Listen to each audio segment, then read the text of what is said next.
Welcome everyone. We are today starting our Q webinar, which is on kickstarting your test automation journey. We have with us our guest Kushan. So let's join hands and welcome Kushan Amrasari. So Kushan is a senior technical lead QA at Tikri and was recently awarded the Best QA Entrepreneur Award winner at the World Quality Summit 2021. He always strives to be a QA evangelist backed by emerging technologies, QA processes, concept, and tools. Having a decade plus of experience, Kushan is an active member and speaker at the testing communities, meetups, conferences, etc. He has trained many IT professionals from leading tech firms, including Pearson, Virtusa, IPAX, etc.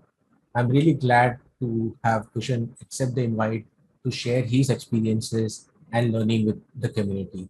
So I welcome Kushan. Thank you for being there and choosing to share your knowledge with the community. So the stage is Yeah, yours, Kushan. yeah, you're mostly welcome, Josley. So let's start with our session in this webinar. So I am going to talk about how we can start our test automation journey and how we can actually kickstart our journey and how we can excel in that, sharing my experience and what I have done from my junior ages to be in a position like this, and how you guys can take my experience and excel in the testing arena on test automation in your career.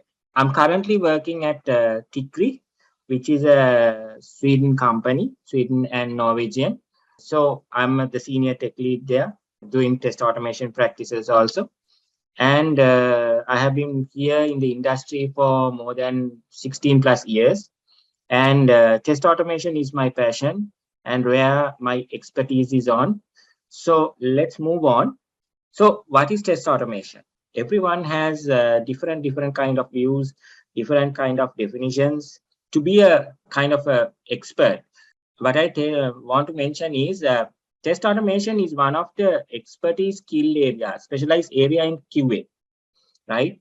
So apart from test automation, we have performance engineering, we have security testing, okay? We have backend web services testing. We can be good exploratory testers, okay? So automation is one of the greatest specialized area where any QA can excel. And today, most of the industries, when you join to an organization, they ask your test automation experience. What have you done? What kind of automation projects have you worked on? And what kind of tools that you have worked on? So all these things, and also scripting languages. There are a lot of things that this test automation arena kind of a person should know. So let's start how we can start. As most of you all know, test automation is a kind of a buzzword in the industry where we have to actually know, and also what we automate is kind of repeatable test cases. Most of the organizations, they want to actually automate regression tests, which are like kind of repeatedly happening throughout the cycle of delivery of their software applications, right? So test automation is where we kind of use a test automation tool or an API. The API in the sense application programming interface to automate this repeatable regression and smoke test, right? So test automation, they are in the sense APIs are like something like Selenium or rest assured, which we don't have a actual an interface.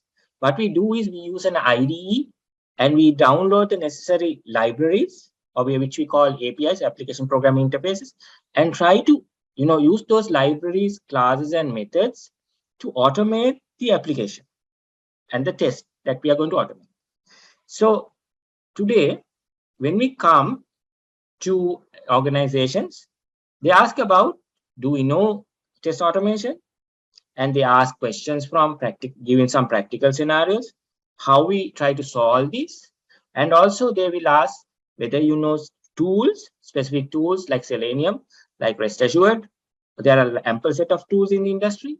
And they ask how have you worked with the test automation framework, and how you can quickly build up a framework, and what are the components that you are going to integrate when you're creating a test automation framework. So it has grown very rapidly, and now you can see a lot of tools that are emerging in the test automation industry. Basically, there are commercial tools, there are open source free tools built by the community people. So, and also there are acceleration tools which will help us to do engage on test automation very quickly without going on complex coding, right? So test automation, if you get into test automation, you can learn a lot, you can specialize a lot, but there are things that you have to, to be a great test automation professional, you have to have certain qualities in yourself. Okay, so let's talk about what it takes to be a pro in test automation. There are a lot of people who will go through YouTube videos, who will go through a particular tool, and who will learn that particular tool, and who will get into an organization and practice test automation. But that doesn't mean that he's a pro. So to be a pro is like you have to be a top-notch person in test automation who knows what kind of tools that we can use to automate a particular platform, and what are the limitations in certain tools, what are the drawbacks, limitations, what are the plus points in the tool, and what kind of libraries that we can actually integrate to reduce the limitations that are in the tool. Okay, so to be that, we should possess some skills. For me, these are the skills that I was able to actually develop my test automation career, and these are the qualities that help me to be who I am in the test automation area. Number one is that you have to be passionate about test automation. That should be in your blood, right? So you should, it's not just learning a tool, doing some automation, getting a certification. That's not the thing. It should be your dream. Okay, it should come, it should be hand in hand. You should be passionate to learn test automation, to experience tools, and to find out how we can actually develop our test automation frameworks and tools to achieve more, right? So the main thing is that you have to have passion. You have to be passionate about your test automation career, right? It's not just doing a certificate in the sake of getting into a job. You have to be more, right? And you have to be willing to learn more, right? So it's not just some people say, okay, now in my industry, test automation is Selenium, Selenium is test automation. That's a norm that is going on. But it's not the true case, right? We should not limit ourselves to a particular tool. We should look into a vast array of tools. So that means we can learn one tool, then move into another tool. Like that, we should diverse ourselves in test automation arena to learn more. More you learn, more you will gain. Because in the industry, we can't say that only one tool will be used. Okay, sometimes you might get a job opportunity which will have a higher salary, which will allow you to, which needs actually requires a particular tool or particular API, test automation API. So then if you have learned about this tool, you can apply for it and you can go for a higher salary, higher position in the test automation industry and in the software development industry. So you have to be willing to learn. Do not restrict yourself to a particular tool. You have to diverse, learn different tools, different tools that are there for the platforms. Maybe you can take commercial tools and you can try it out within the trial period and see what it can do, what it cannot do. and also diversify yourself into other scripting languages like Java, which is mostly used, .NET, then Python, JavaScript, okay? And you can learn a lot of tools like Cypress, Selenium, Catalan Studio, okay? So there are a lot of tools that you have to learn. So you have to be willing to learn and diverse yourself. The other one is that made me a success is to experiment. So when I normally travel to my office, when I'm traveling in my bus, public transport, I used to think about, okay, now we have this tool. What if there's a requirement like this? Okay, how to read a barcode? What are the, how I can have Selenium to read a barcode? Or how I can have this particular tool to kind of extend its functionality with another platform or media. Okay, so what I do is, while I'm going, I used to browse through my mobile phone. I used to search through Google, find stuff. Then what I do is, in my free time, so my office, yes, there is 8 hours work, but I get some free time. So I use that in a valuable way. What I do is I experiment. I download that particular library and this tool and try to integrate it. Go through some of the Stack Overflow documentation, logs, and try to integrate these tools. Okay, so that is where experimentation comes. More you experiment, if you want to be a test automation architect one day, you should know what are the libraries, what are the technologies there. And if a junior asks, as you are a test automation architect, how can I do this? You should be willing to give solutions. So more you experiment, more you gain experience on it. And another thing that I mostly want even my students who are learning Selenium and other tools under me, I want them to allocate their personal time into learning this test automation. True, we will gain experience through what we learn, what we do in our company, what we do in our organization. That's a part of experience. But there's another part of experience that you will gain, where you have what you allocate in your personal time and what you learn. It will be also it will be an investment in your career, which will help you to gain more, right? So, for example, when I was in 2017, I participated for a particular conference in India. I had to travel there. Then I did a particular tool to do automation and show how people that tool can do and what it cannot do. But in 2017, I found that there was an award for best leadership and best leadership and best speaker. So I found out how I can do this. But so 2018 I won the both awards, but I figured out how it is being done. So I set my goal. So I had to, to be a lead to get a leadership in the that particular conference. I had to climb up in the leadership board.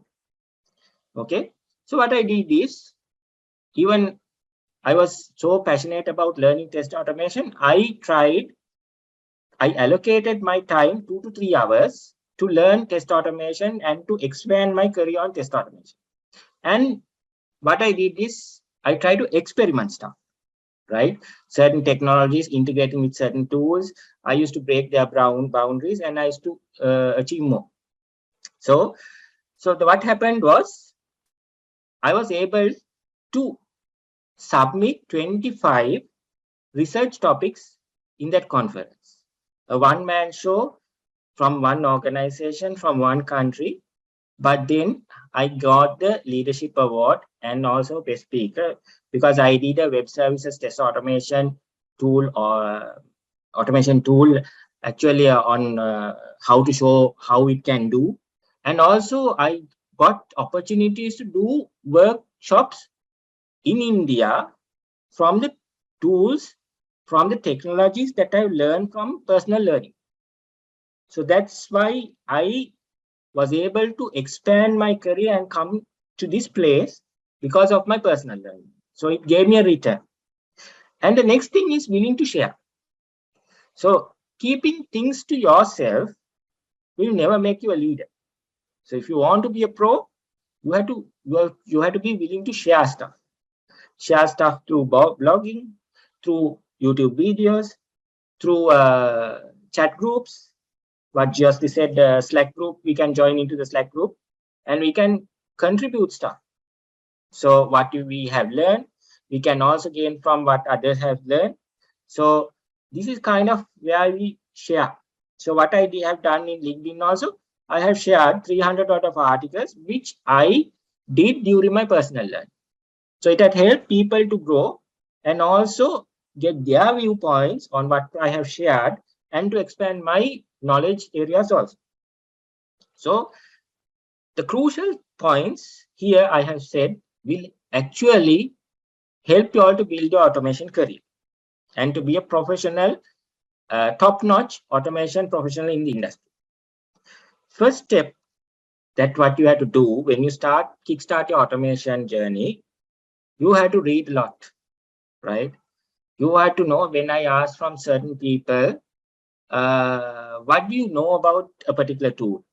Okay, they just heard of, they have just gone and heard about it. But when I ask what this tool can do, what are the limitations of it, and what are the plus points of it, and how we can, what are the commands of it, and how we can use this or the features, some people are, they don't have that knowledge. So the best thing is we have to read a lot.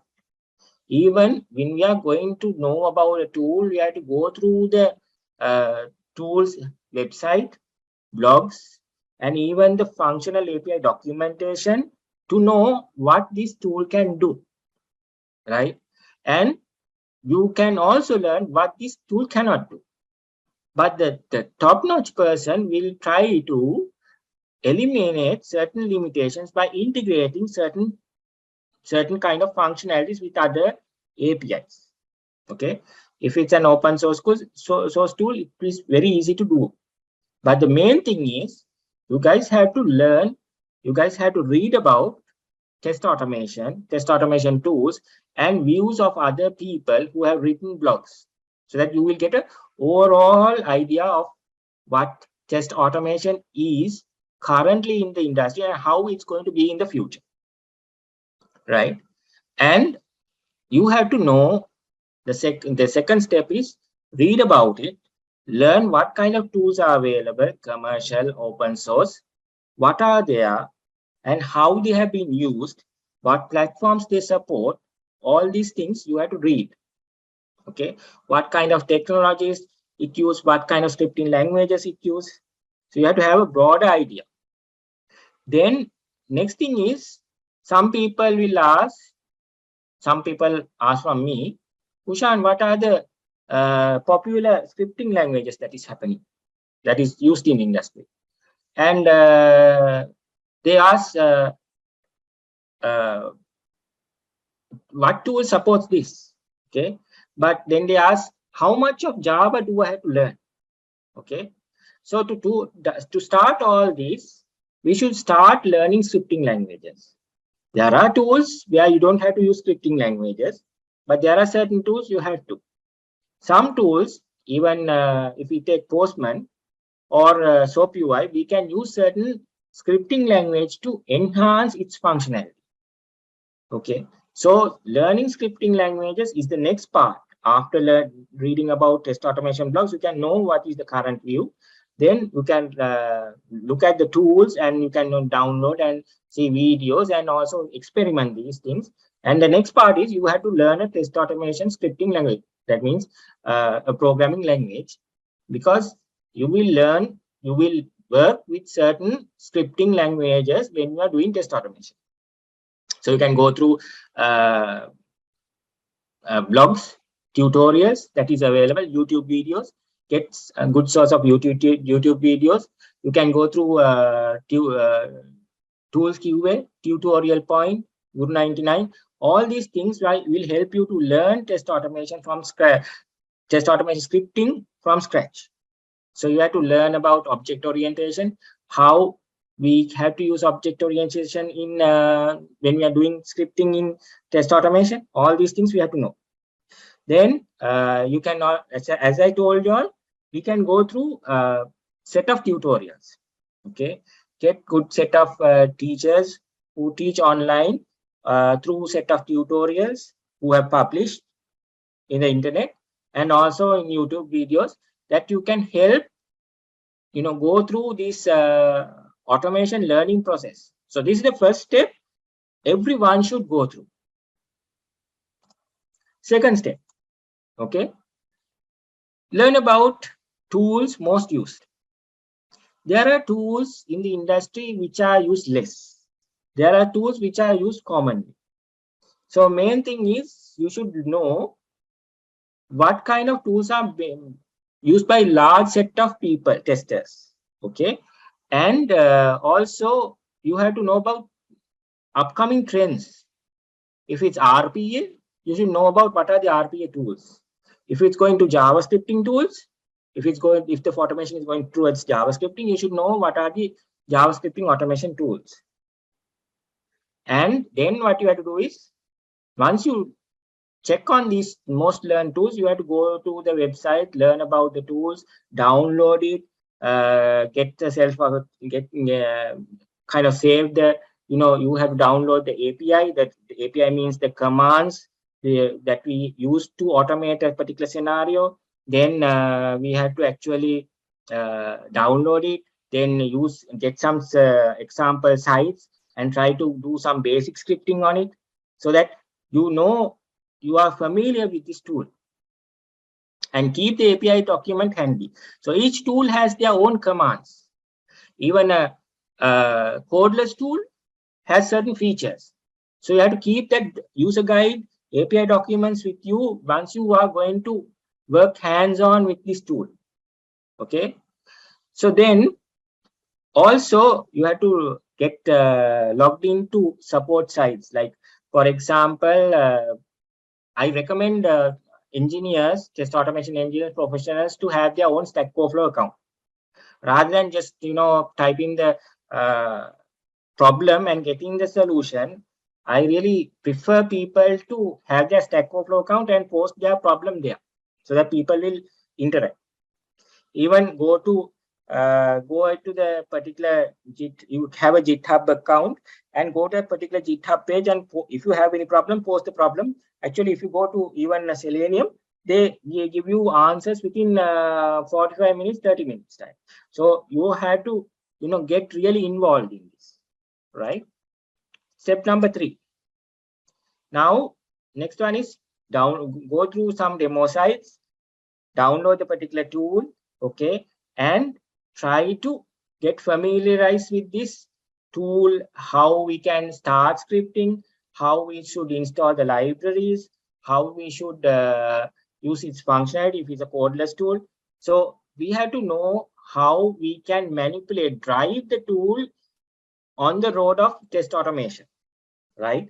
So you have to take a scenario, start creating basic test automation scripts, okay, structure them, right? If you are using a Java-based test automation scripting, you have to know what is TestNG, how we can use annotations to structure the particular test script, and how we can use assertions, okay? So everything, you have to know the stuff.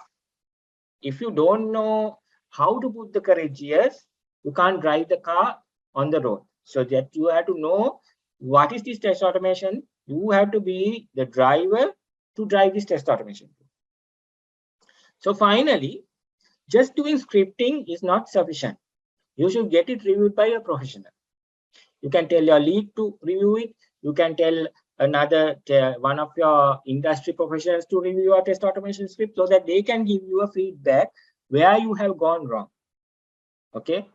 Then move on to the next level.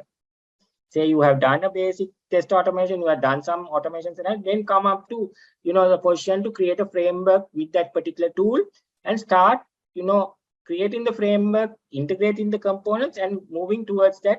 Now then start automation within that framework itself. Okay. Step 4. Okay. Step 4 is where Now you have started this journey.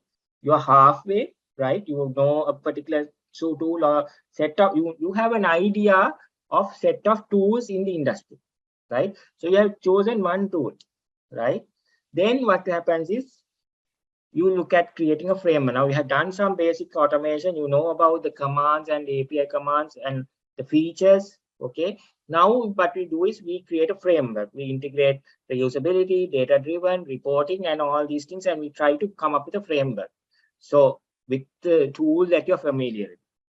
Okay. Then what happens is you try to script within the framework. Also, you have to look at ways to optimize your test automation scripts, right? So if you don't optimize these scripts, you will be losing a lot of time. So as a developer, he optimizes his code. As a test automation professional, you have to optimize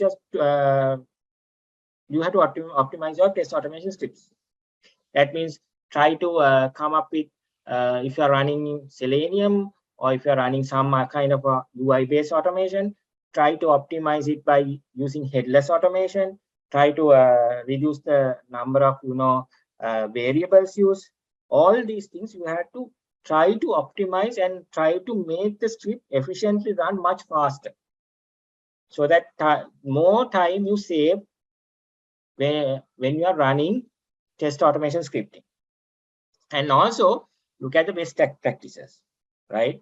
You have to look at the best coding practices. You have to download some coding practices in your organization. If you are practicing test automation in a particular language, get the developers standards and try to, you cannot use all the developer standards, but some of them, variable naming conventions, how the indentation is working, and how the variables should, whether we should, where we should create variables, and how we had to structure the programs, everything. We have to go through the developer standards. Next is automation standards. Sometimes the how much wait time we have to use, okay, and what are the, whether we have to use the framework level commands. There are commands that are created by the framework itself, customized wrapper methods. So these things we have to use. All these things you have to know when you are doing test automation within a framework, right? So these are the steps that is needed when you are in the mid-level of going to improve in your test automation career. Step 5, always get your work reviewed. You should get your framework reviewed by a professional. Check your scripts reviewed by a professional. Any kind of libraries that you use, you have to get it reviewed, because sometimes certain libraries will go outdated. You might integrate with a library, but in another couple of months time, it's going to be outdated.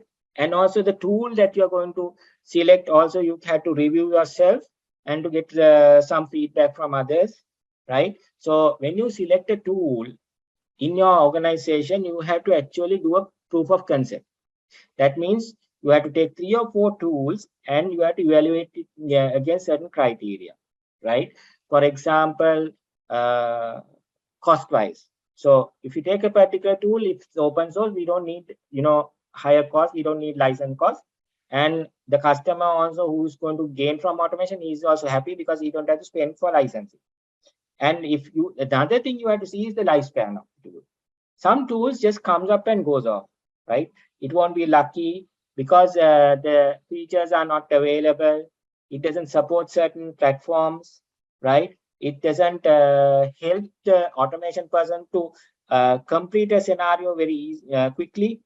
Okay, so these things you have to look at the user base, whether if it's an open source tool, how many times it releases the versions, whether it's going to release versions in the future, and what's the user base, everything, right? So everything when you are taking a tool, then extendability, whether your tool can extend its functionality against say extend the functionality when there are new functionalities coming. Say for example, you have to read a PDF report. How, if your tool is not supporting that, how can you extend the functionality? Because you know the test cases, you have identified the test cases. So you have to know about the extendability, right? All these things you have to know, and you have to evaluate and get the right tool, right? So to do that, what I have told earlier, you should have a good understanding about the tools that are available, right? So the next thing is upload everything that you have done to source control, right? Even your stuff that you are learning in the personal learning time, get it uploaded. Get it uploaded to GitHub, right? Most people don't do this, right? Your personal learning, you all ignore, right? So then what happens is, when you ignore that, you will be limited into the only your office work, office time work. But if you do personal learning and you upload this to your own personal GitHub, and one day if you add that GitHub link to your CV, okay, your resume, sometimes people will think, okay, you have done some extra. You are a valuable person. You want to go up. So you will be getting, a chance to get into the company than a normal person. Okay. And also remember to document your work. Everything that you research, document it. Maybe you can share it among people. If it's not proprietary things, you can share it among the people in LinkedIn or Medium. You can share it so that it will make you recognize in the industry, right? Because of your sharing things. Because when I got my World Quality Summit Award, I was recognized for sharing stuff over the LinkedIn and other media for the people to learn what I have learned and to excel. Also, remember, in your organization, document everything. If you have framework level commands, document it. If you have a framework, document it. And standards, document it. So that also is another way to grow your test automation career within yourself and your organization. Okay. So what is next? So you have learned some tools. Don't stop there. Go ahead. It's a continuous thing, because automation, it's growing rapidly, and there are a lot of tools coming in, lot of technologies coming in. Okay, so you have to know, sometimes particular tool doesn't support SAP environment, but there are a set of tools that support SAP environment. But if you are getting into a project that is on SAP automation, you should know them. So the more you learn about the tools, more you gain, more you get into a more, you can apply to all other jobs in the industry, right? So move into other tools. Research on tools and supporting technologies. If you get a new tool, if you find going through LinkedIn, okay, there's this guy telling about new tool, okay, so then go to that tool, go to the website, official website, go to the GitHub page, okay, or if you have a library, some guy suggest you, buddy, there is a library to manage your browser drivers. So then go to that library, not just take in that library, or if you are doing in a Maven Java automation environment technology, you don't just put the dependency and work. You have to go to that particular website, go to the GitHub page and see what it does, how you can add masala into it. If it's what we make the kind of food items, but we add masala to taste it more better. So you have to know how you can add masala. This is about how you can add masala into your test automation career. Okay, so then, as I did, experiment new integrations. How I can integrate a test automation tool with test management tools. How I can integrate test automation tool with security testing tool to automate it. Okay, these are things that I have done. How I can integrate client-side performance testing with my test automation tool. How I can integrate accessibility testing with my test automation tool. These are the things that you have to experiment. You have to experiment new things. So that one day, if you are planning to be a test automation architect or senior test automation architect, this is the path that will lead you to go to that position. Share everything in blogs. Try to go into these conferences. Try to be a speaker on it. What you have learned in your test automation career, share it with others so that entrepreneurs also comes to here. Then your name will be known, right? You can actually get into another company, right? This is how you create opportunities. You can't stay in a closed bottle. You have to break the glasses and go out. You have to think, diversify yourself, right? That's the thing. The main thing is the passion to grow. Okay, this is what I had told earlier. If you are looking at tools, try to evaluate tools against other tools. Okay, so this will be handy when you're doing a POC in your organization, when you are going to kickstart test automation. Okay, so try to evaluate what that tool can do, what tool A can do, what tool B can do, what A cannot do, what B can do. Okay, so all these things you have to think. These are things that you have to research. That's what I told you all.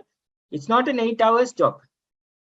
It's more than that. If you want to really grow, if you want to really kickstart your career, you have to learn more. There are so many norms, right? One thing is, most organizations think a particular tool can do everything, right? For example, some people say, okay, if we can, now in my experience, I got a project where they used green screen applications, and the project manager wanted to, he has the word Selenium and it's automating, it's an automation tool, it's a kind of a buzzword tool. So he told those screens can automate through Selenium. He was very insisting on it, but I had to finally prove it that it cannot be done. Okay, so that's a norm. So then there's another norm called 100% test automation. Do not commit to 100% test automation, because these are the things that you have to be careful, because there are scenarios that you cannot do 100% test automation. Google Capture, we cannot do 100% test automation. If there are intermediate batch operations, which takes a lot of time, then we cannot automate them, right? If there are third-party integrations like payment gateways, we won't do automation on that if it's a real payment gateway. Okay, so there are certain interfaces, okay, ActiveX components, Flash components, which we cannot do, our automation tool cannot do. And also in the industry also, certain custom component it won't handle. Okay, so those things you have to be careful when you are doing automation.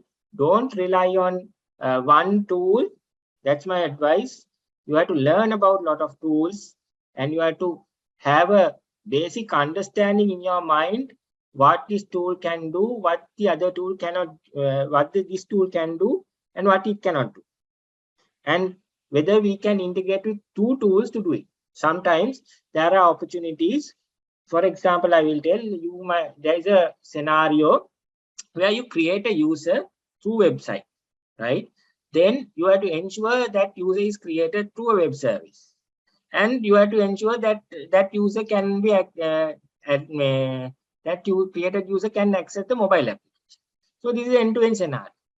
So you should know the three tools that you have to integrate with this. For example, if we say Java, we should know Selenium, we should know web services automation tool like REST Assured, we should know APM.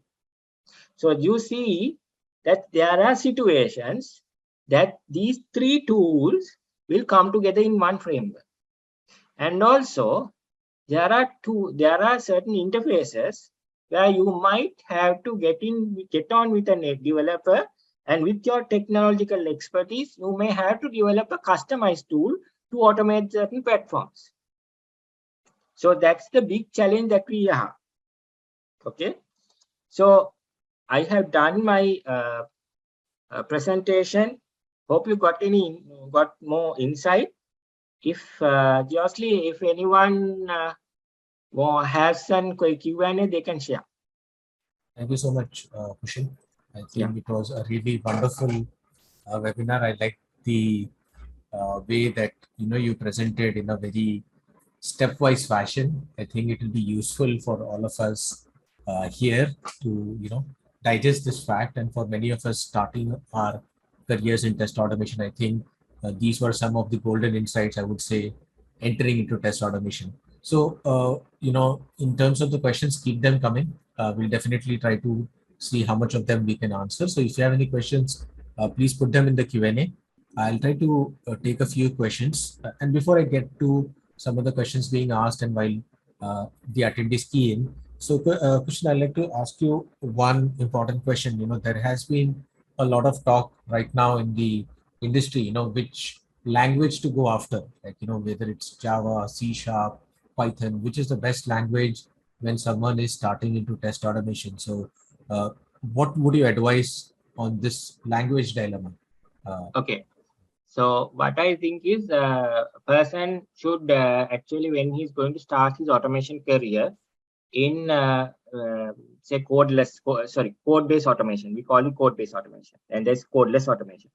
So he has to actually do some research and see what is the language currently used. Okay. For my advice, there is 3 languages competing itself, right? One is Java, another one is JavaScript, and the other one is Python, right? So for my experience, Java is still becoming a little bit of lead, okay, but JavaScript is also coming up, right? And Python is also coming up, because Python, there are a lot of libraries available, right? So what I advise is, start yourself with a comfortable language. Sometimes some people who have done their degree in Python, they can start with Python, okay? And some people, they can start with Java, okay? But my advice is, they can start with Java, but they should not restrict on Java, right? So what I did during my 3 years back, I got some free time, so I experimented with Java. Then I moved myself into, I created, if you go to my GitHub page, I have created solutions, automation solutions, frameworks in Java, and research on Java libraries that we can enhance our automation framework. And also I have moved into Python, right? So I have, Python was a new thing to me, right? I mostly did Java and .NET and a little bit of JavaScript, but Python was new thing. So I went through tutorials and I started experimenting myself. Then I researched, okay, I did a framework in Java. So I have the basic core component understanding what there should be in a framework. So I went through the videos and also I searched through the net to find the libraries. Then I created the same framework, identical framework in Java, in Python, right? And also same thing in .NET, same thing in Ruby, and same thing in JavaScript. So all these things, what I'm telling is, start on most comfortable language, and also check where in your country. Now, if you are going to do a job in your country, concentrate on what is most used. Sometimes now in Sri Lanka, I'm living in Sri Lanka, but Sri Lanka, we mostly go through Java. It's more towards Java, Selenium, but not, if you are using Selenium, it's Java. But when it comes to Microsoft-based companies, because I was working, now currently I'm working at a Microsoft-based company, they want their framework in Microsoft technologies, .NET, and integrate to Azure DevOps, all the CI/CD. So then I had to learn .NET. So one of my companies which I worked previously also said, when my company boss told me, hey, we need you to start our automation practice, but he's told me, Kushan, you can't bring Java. Okay, this is a Microsoft-based company, and we are Microsoft Gold partner. So I can't introduce a Java framework. Then I have to introduce that framework and my training and my practice in that company in .NET. So what made me get into that company and excel, I worked there for 3.5 years, and we started the test automation practice. We created the framework. So for me to start the framework, actually I learned .NET. I actually downloaded the student version of .NET and started, doing automation, learning the language during my career of personal learning, my personal learning. So I was flexible to go there. So what I'm suggesting people, yes, take the language that is familiar to you, most use, but do not restrict on it, because you might omit a good job opportunity of highly paid salary if you just concentrate on one niche area of language. So, but best thing is now for my in terms of our country, it's best to go to Java, because Got Java it. is, even in India, I think Java is most used, but there is a competition going on with Python and JavaScript also. So basically, the idea here is to keep an open mind, not to Yes, be afraid of learning new languages. I think yes, the getting the core is very important. So we yes. have a lot of questions floating in, so I'll try to take some of them quickly. So there is one from Veera. Today there is this world of agile and Scrum Mhm. going on, and the major hurdle when it comes to automation is maintenance, right? And so, what is your viewpoint on this?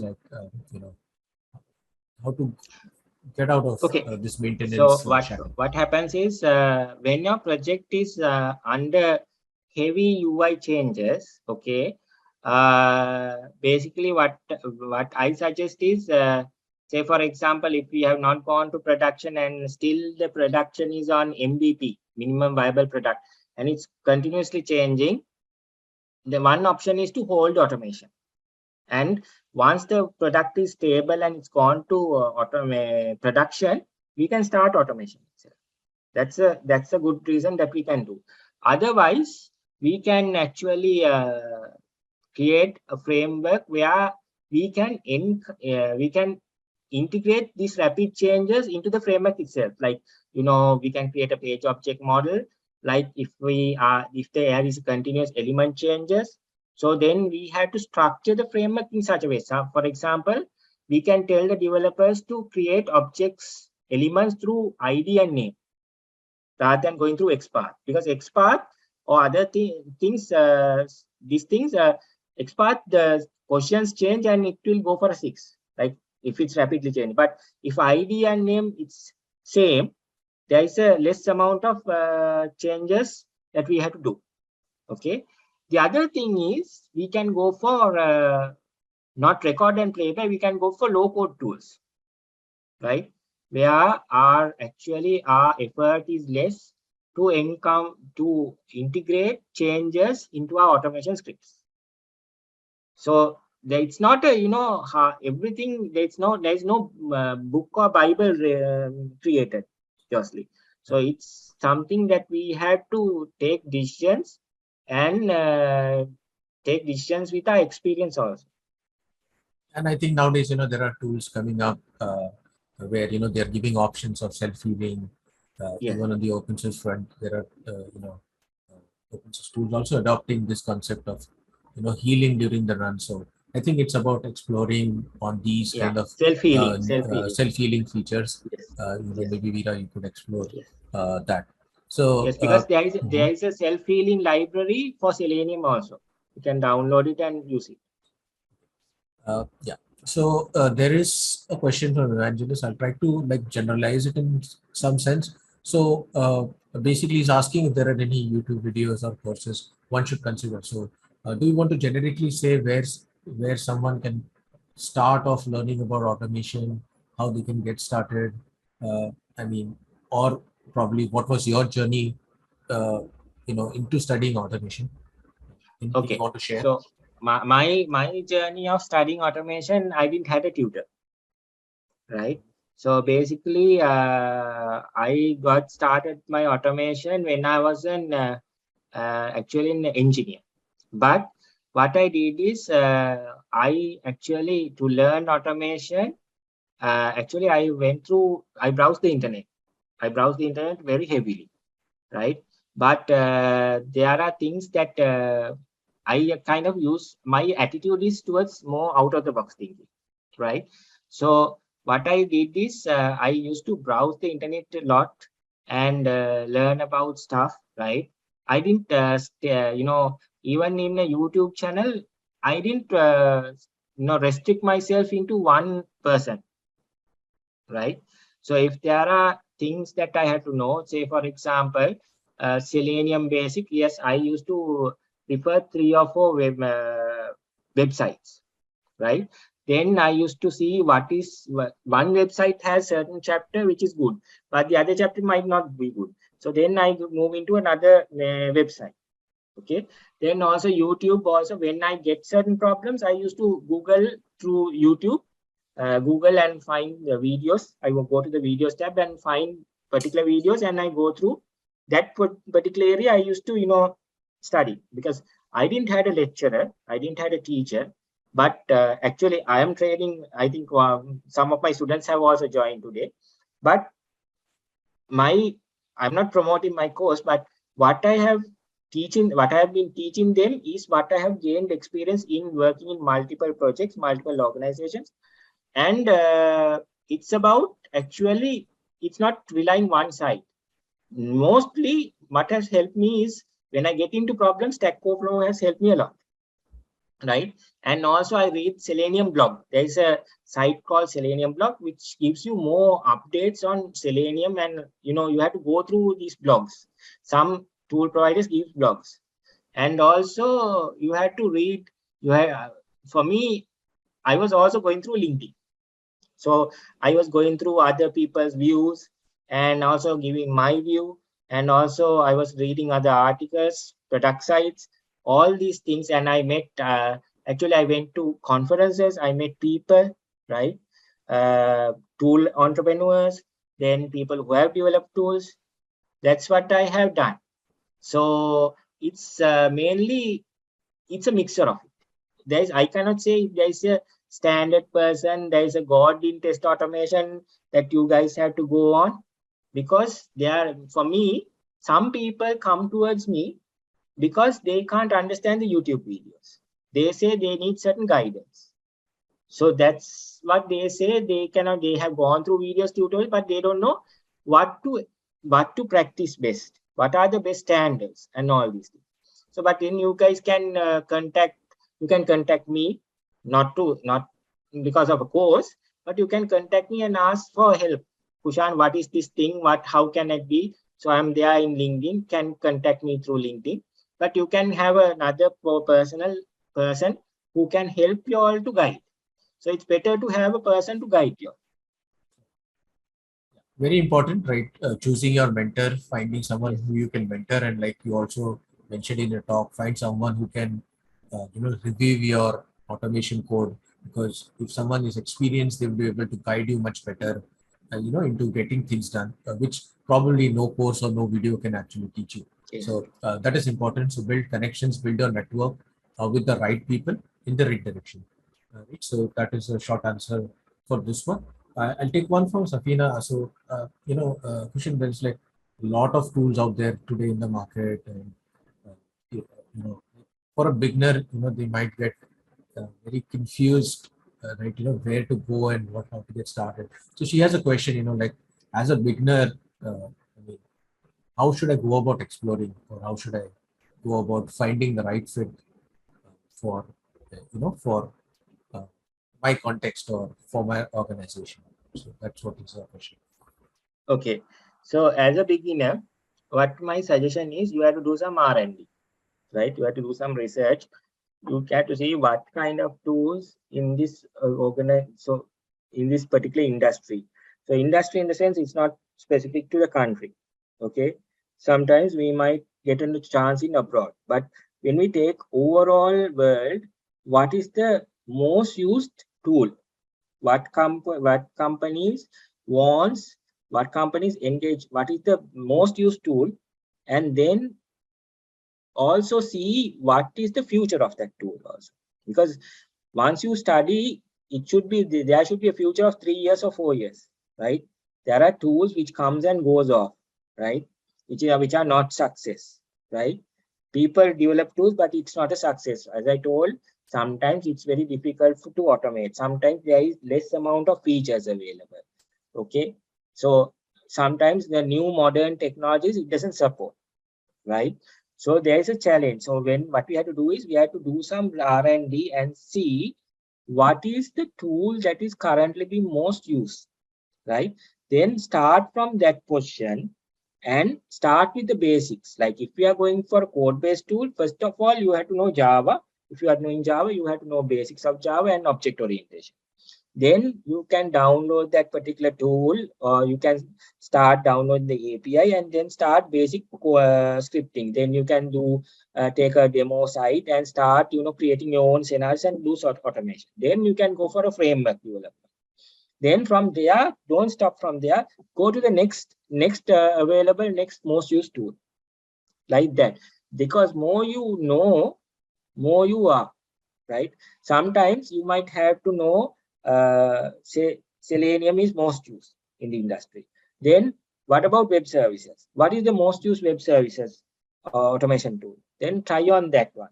Then what is the mobile automation tool? Because these three are the most used automation platforms that is available. Not the Windows. Windows is there. Windows automation is there. But try to, you have to actually, this is the thing, you have to use your personal time also to excel on this, not the 8 hours. Because 8 hours, what happens is the project manager comes and say, okay, take this tool, automate it, and you will be automating one tool. But in your personal time, if you can allocate 2 hours, that's what I told my students also, my people who are asking help from me, take 2 hours and learn about other automation tools, other technology, because that comes in handy. Yeah, I think it's about keeping an open mind, exploring, Yes. doing a lot of research on your own, understanding if it is the right fit for you and for your organization as well.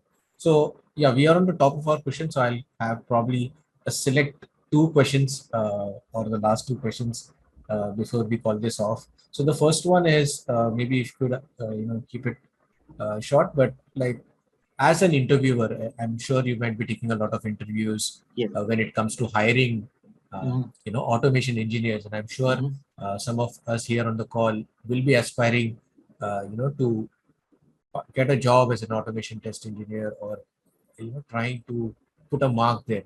So, Yeah. how do you evaluate an automation candidate in an interview? Okay. What do you normally look for when you Right. hire such candidates? So when I have hired so many people. So hiring is also one of my, areas that I like. So I used to, talk with diverse set of people who have diverse set of skills. So what I do is I will first analyze his resume, right? See what he has done, whether he has done automation, if he has done hands-on. Then I won't ask what is test automation as a question. I don't ask, even I won't ask about programming a lot, because I am not going to interview a person as a software developer. I am going to interview a person as a test automation engineer. And I will give certain scenarios, practical scenarios. Say, for example, I will say this particular login page is constantly changing, right? How are you as an automation engineer going to handle this, right? Sometimes I will say there are five browsers that should be open, five browsers. How are you going to automate? How are you going to handle this with the automation script? What are the technologies? So these are things, my questions are morely towards more practical base. So that we need a person who can practically think, can, do automation, not a theory person. Because I have told even in LinkedIn, I don't want parrots, right?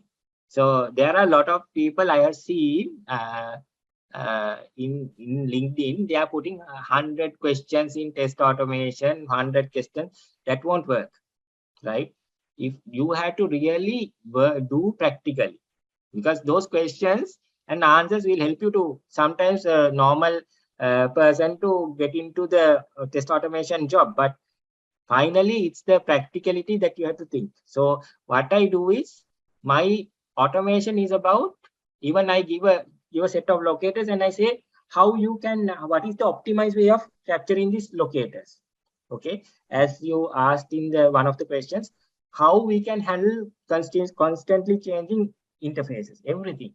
So these are the things that I ask normally in my interviewing. I want really people who can work, not parents.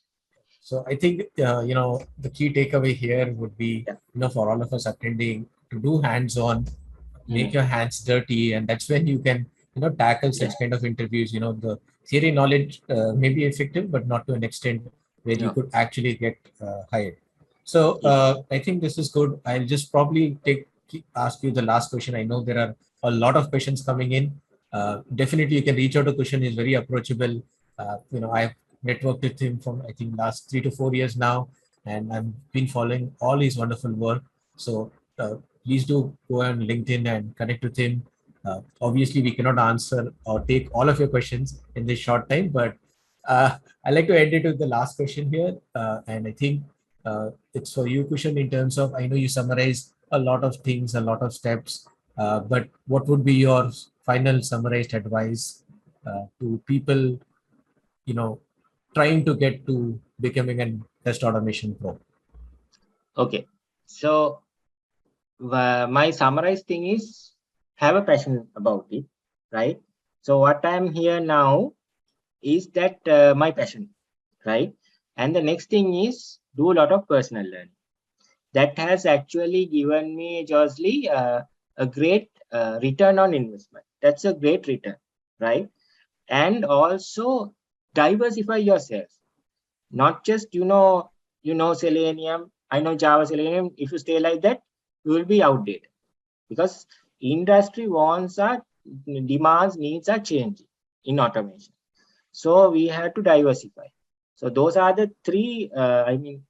Passionate, personal learning, diversify, right, and self-learning. Those are the things that should be there. Awesome. So there you have your secrets for everyone attending this live. I think this is really special to have Kushan here. I know him and to follow his work. There are wonderful articles he writes along. He shares with the community. So go ahead and hit and hit a follow for Kushan. I'm sure you'll get a lot of learning and opportunities to grow in your career with that. So thank you everyone for being here. I thank Kushin. It's an honor to enlighten the community with all your insights. So this has been really great. I know I definitely want to have more and more about hearing about all of this. But yes, I will reserve that for the next time. So thank you, Kushan. Okay. And thank you everyone for attending. Uh, yeah, that's about it. So good day and thank you for giving your time and taking this one step towards your self-learning and personal learning. So let's get going and all the best. Yeah. Okay. Cheers. Okay. Bye. Bye. Bye, everyone.